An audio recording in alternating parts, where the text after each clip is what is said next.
সুরধুনী গঙ্গায় জলান্তি দিয়ে দেখছে একটা যেন সোনার কমল, কমল মানে পদ্ম, ভাসতে ভাসতে চলে যাচ্ছে।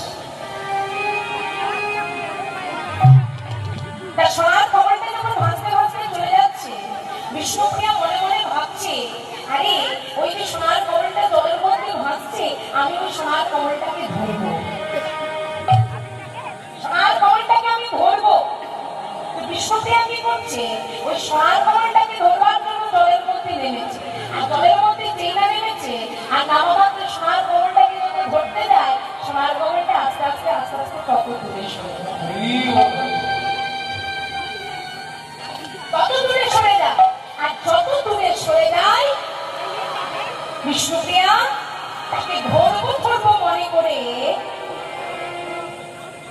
একেবারে মনের মধ্যে ঠিক করে নিয়েছে, সোনার কমলটাকে আমি ধরবই।